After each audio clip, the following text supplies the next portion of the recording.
Kung ano ginagawa eh, puro naman palpak. Belat! Belat! Epikong ka mali! Epikong ka sa akin eh! Doc, ano nangyari sa kanya? She's been suffering from symptoms of a nervous breakdown, probably due to stress. Plus, we found in her blood some unknown chemical. Pinag-aaralan pa kung makaka-apekto to sa pag-iisip niya. It will be better kung ma-admit siya. Tama yan. Hayaan siya dito. Yan ang tama sa kanya.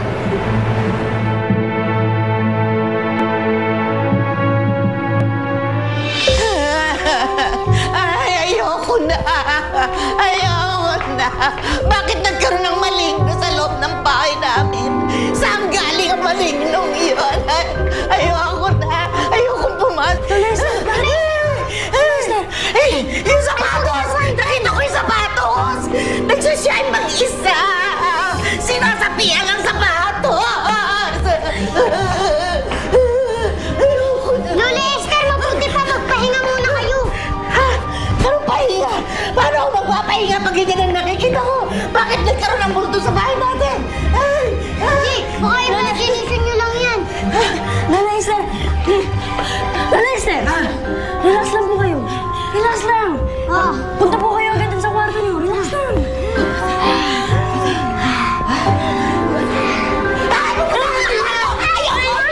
Ayoko pupunta sa kwarto. Lola, hindi ko... Hindi na po. Relax lang po kayo. Lola, Lola. Lola, okay lang po yun. Kita niyo po, Lola, wala naman po siyang ginagawa. Keko, nakita ko yan.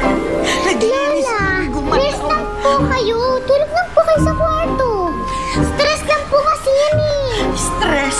Opo, Nakita ko talaga eh. Lola. Sige po. Lola, rest lang po. Stress lang po yan eh. Ano po kayo dyan? Doon na po kayo sa kwarto niyo. Matulog lang po kayo. Buti na lang. Mabilis nakatulog si Lola. Kinausap ba mabuti si Tads? Pinagpahinga ko muna siya. Sabi ko sa kanya, tsaka na lang siya maglinis pag okay na ang lahat.